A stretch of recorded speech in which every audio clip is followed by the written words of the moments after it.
Well, good morning. First of all, we would like to congratulate the EuroWeb team for the opportunity to present our work here in this meeting.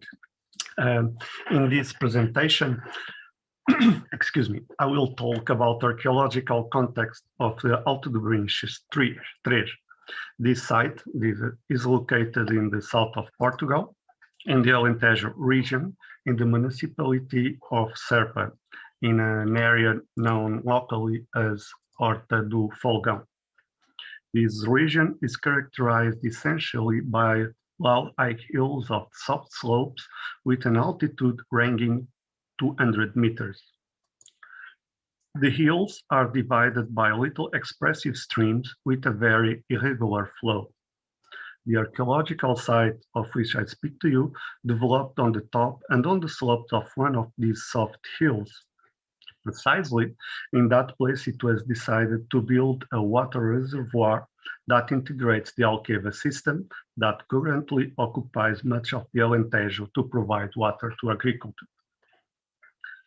The identification of the site during the construction work entails some destruction at the level of archaeological structures, in particular with regard to the top of the structures, which pose some difficulties in its archaeological study. The rescue archaeological works were directed by the authors and Catarina Alves and Susana Estrela. At the end of the archaeological excavation, was identified 224 archaeological structures dug in the geological substrate, belonging to various periods ranging from the 3rd millennium to the Iron Age, including also 12 structures dug in modern and contemporary times. This chronological classification is based only on the study of ceramic and lithic artifacts. We have no radiocarbon dates, and because of that, there are 99 structures that could not be dated at the moment, until the moment. From the 3rd millennium, have been identified 49 domestic and funerary structures, although this distinction clearly modern makes little sense to prehistoric communities, as some of the domestic structures had a funerary use too. The housing structures are constituted by pits, small depressions, whose specific functionality is difficult to evaluate, and remains of huts. 3 of them reused later with funerary purpose. Regarding the material culture of the 3rd millennium, directly related to the subject of this meeting, it should be mentioned a total of 159 plate weights and only one possible creation. This study was conducted by Catarina Costeira, and it's interesting to note that half of the structures of the 3rd millennium contain loom weights. A very different situation happens in the case of the 2nd millennium, as we will see.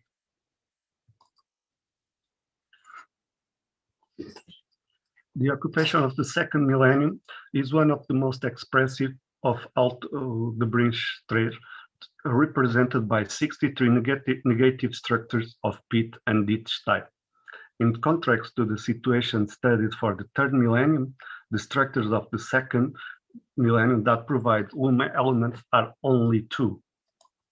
The structure 256 and 338 that I will present with some detail.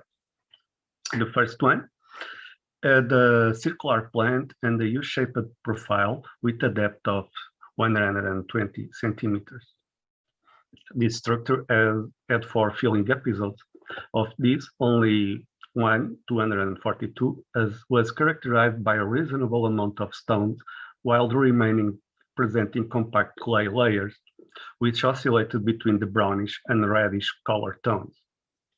It's from one of those clay deposits, 221, that comes the only weight collected in this structure. With this weight was collected some ceramic shards from carinated bowls and pots of different size and shapes. The second pit 338 had also a circular plant and a subrectangular shaped profile and a depth of almost 50 centimeters. Inside this structure, only two clay layers deposits were identified. In the first one was collected a weight, and in the second, 6, together with numerous ceramics from the Bronze Age, namely fragments of pots of different sizes and shapes and carinated bowls. The weight identified in Alto de Brinches 3 have a flattened circular shape with cylinder-shaped section and beaded or straight edge. In most of them, it was possible to identify the cylindrical perforation, which could be 1 or 2, and always performed in the center of the weight or in its vicinity. However, all of them were produced in a very irregular and little intense reducing fire, which result in undercooked ceramic piece that breaks and erode easily.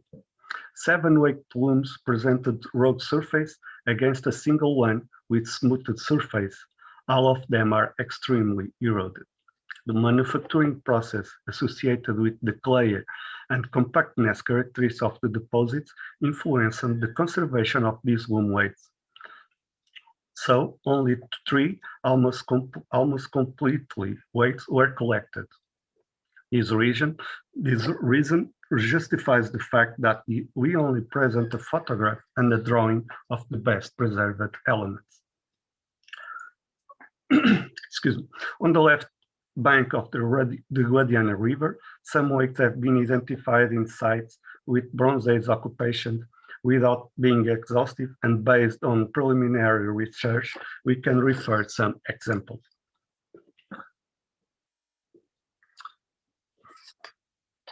From Santa Margarida, located about 3 kilometers west of Alto de Brinches 3, was published a fragment of loom weight with 2 perforations, and where mentioned the collection of several stone weights.